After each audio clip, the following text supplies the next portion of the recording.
जय जगन्नाथ सांग मैंने आउ एक नूआ ब्लॉग को आपण मानक स्वागत। आज हूँ बुधवार बुधवार राति आम ड्यूटी आसी सारा पर रूम रे देखिलु कि आमर अन्य एक भाई आम रोषे कर साहाय्य करते एवं आम भात एवं डाली करते से आज था बुधवार से आइंष बार आमिष बार से आम माछ आनी थोड़ी चलते ए माछ को रोषे प्रस्तुत करवा।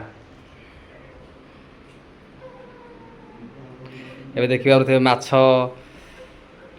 रखाई धोईकी ए चलतु मसला पकईकी या फ्राए करवा। आम ए प्रथम देवा हलदी गुंड दे सारा आम ए देवा लंका गुंड जी परिमाण आवश्यकता से दि जाए एवं लंका गुंड दे सारा आम ए देवा कॉर्नफ्लावर जी आवश्यकता से परिमाण देवे। कॉर्नफ्लावर दे सारा आम पुणी ए देवा बेसन बहुत कम परिमाण देवे कहीं बोध हुए यार टेस्ट खराब हो पाए से आम कम परिमाण बेसन व्यवहार कर बेसन दे सारा आम ए देवा किसी मसला मसला आम देवा काश्मीरी चिली पाउडर देवापर एम देवा किसी मसला से आम किचन किंग मसला व्यवहार कर किसी भी मसला व्यवहार करेंगे।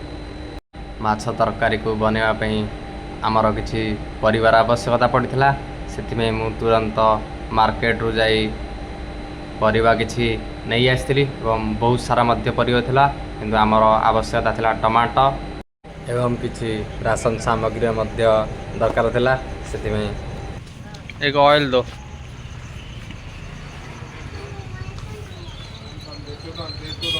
अच्छा लग दो ना फॉर्चून का।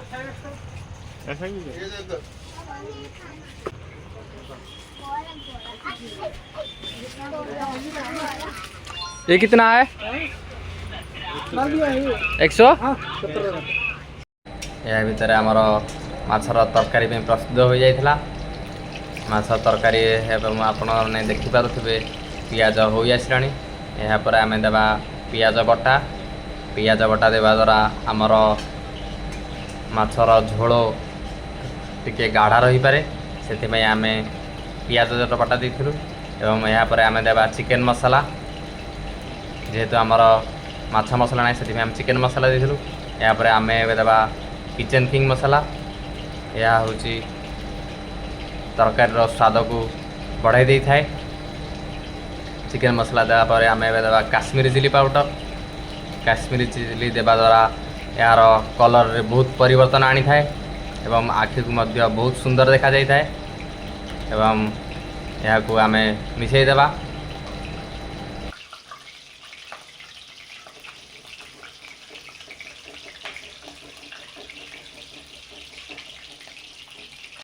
यापर आम एलु टमाटर को ग्राइंडर कर देलु आपण मैंने टमाटर को ग्राइंडर नकर भी देपारे जेहेतु आमर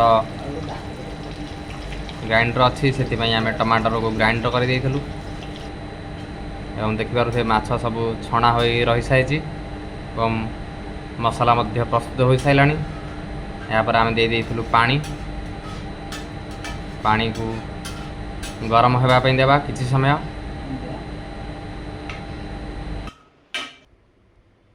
यापर मु माछर लुणर परिमाण को देखापी माछ को टेस्ट कर नहीं थी।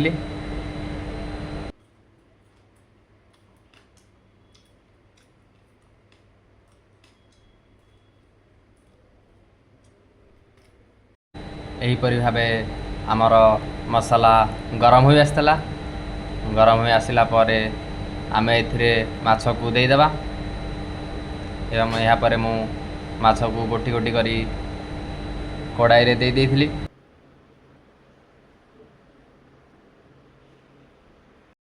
एवं देखिबार कि सुंदर भाव तरकारी हो आसला।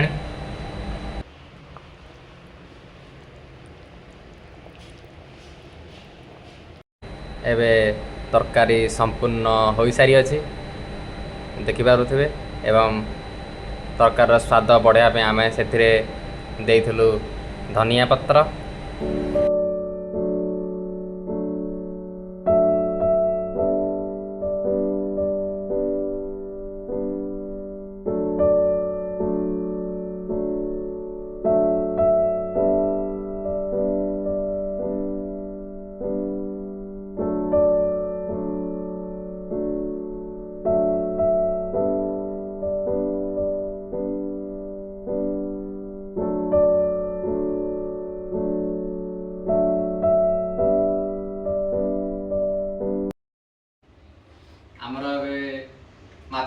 ତରକାରୀ ହୋଇସାରିଛି। ଆମେ ଏବେ ଏହାକୁ ଖାଇବା ପାଇଁ ପ୍ରସ୍ତୁତ ଅଛୁ। ଏବେ ଖାଇବାକୁ ଯାଉଛୁ। ସାଙ୍ଗମାନଙ୍କୁ ପଚାରି ବୁଝିବା ମାଛ ତରକାରୀଟା କେମିତି କ'ଣ ଟେଷ୍ଟ ହୋଇଛି। ଏବେ ଆମର ବିଶ୍ୱଜିତ ଭାଇଙ୍କୁ ଆଗେ ପଚାରି ବୁଝିବା କେମିତି କ'ଣ ମାଛ ତରକାରୀ ଟେଷ୍ଟ ଅଛି। ବହୁତ ଭଲ ଲାଗୁଛି ମାଛ ତରକାରୀ। ମହେଶ୍ୱର ହାତ ରନ୍ଧା ଭଲ ଲାଗୁଛି। ମୁଁ ବି ଟିକେ ଟେଷ୍ଟ କରି ଦେଖୁଛି।